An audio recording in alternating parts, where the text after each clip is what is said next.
Hey guys, welcome back. I've got Chewbacca here with me. Hey buddy. And we are going to show you today how you pair your male with your females if you're starting to breed. Stay tuned. So you decided you want to breed ball pythons. You're just going to take a male and female and you're going to put them together and everything's going to be great, right? No, not necessarily.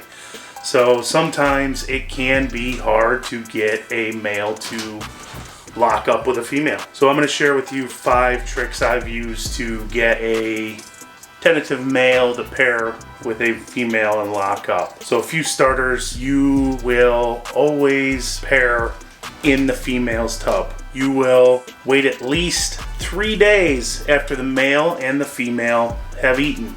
This will give them time to digest. The last thing you want to do is open up that tub and find out that your snake or both snakes regurgitated their meal.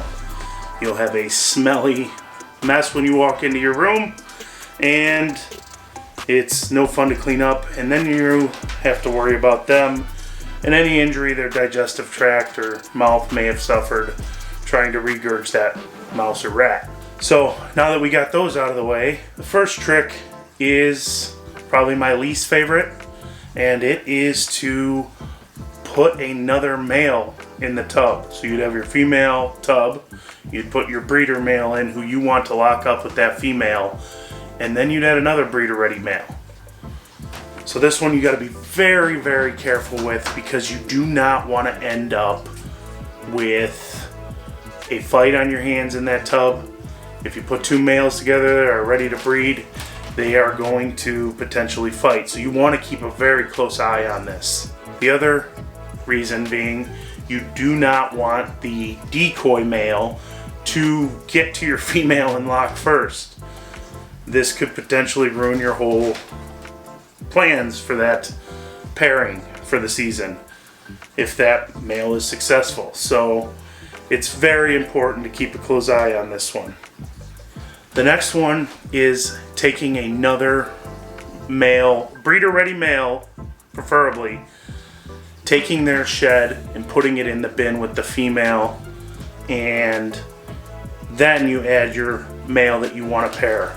That scent to that breeder male on that shed will spark the male to believe there's competition in the area and potentially try to lock up quicker so he can be the chosen one, per se. And this works well too, especially if you have the tail of the shed, because they do have shed that comes off their hemipenes and could potentially have sperm plugs on it, which is helpful as well. The third way of triggering your male to lock up is to wet everything down, including the snakes.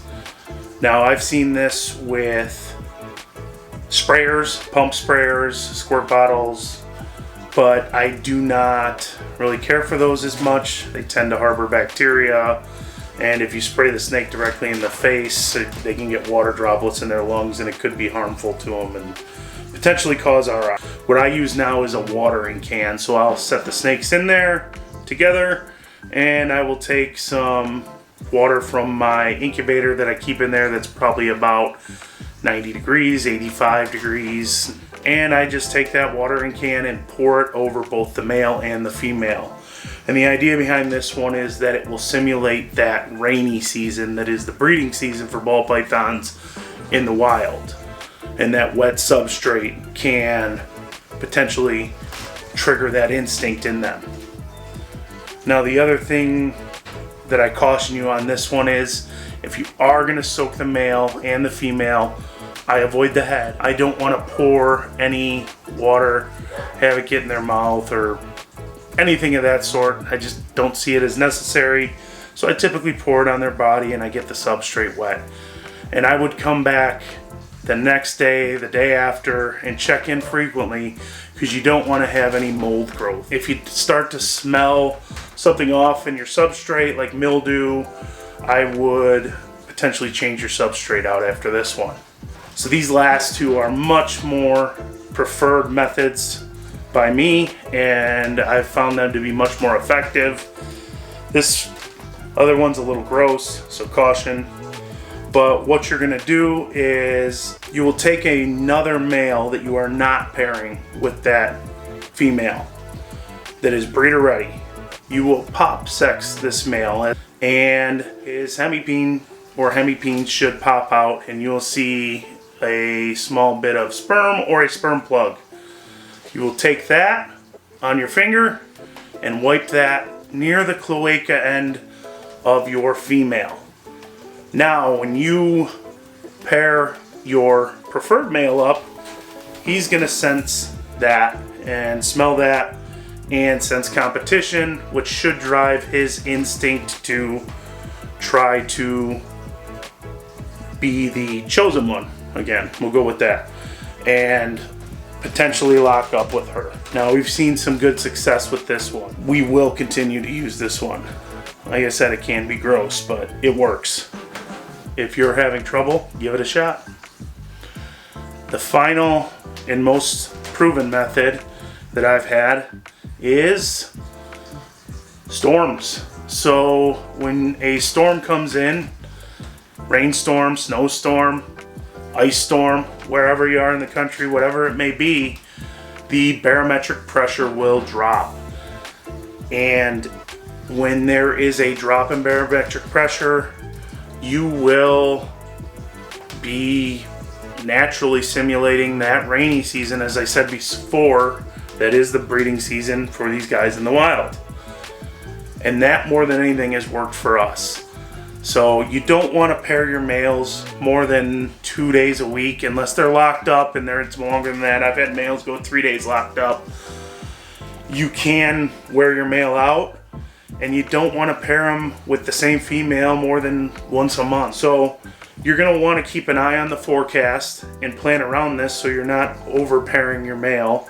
That's a mistake I ran into early on, was every time there's a storm, you throw the male in there and you end up wearing them out. So I do advise against that. So you want to stick to your plan. You can alter it a little, but I would stick by the guidelines of no more than a couple days a week unless there's a lock for longer than that, and don't pair him to the same female more than once in a month.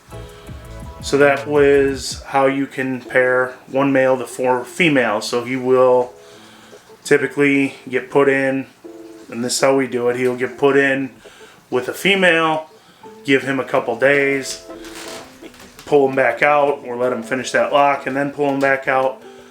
Give him a day or two, try to feed him. If he takes food, now you're going to give him 3 days before you put him back in there so he doesn't regurge. And then on to the next female. So that's 4 weeks in a month and 4 females in a month. So that's how that math all adds up. So guys, good luck if you are out there trying to pair males with females. It can be difficult sometimes. Vast majority of the time, if they are ready, they're gonna go. Your husbandry is not spot on. These animals probably will not breed.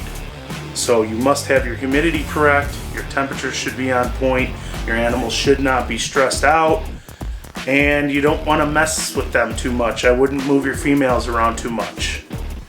Hope this video is helpful. If it was, please like, subscribe, hit that notification bell down there, and we will see you on the next one. Bye.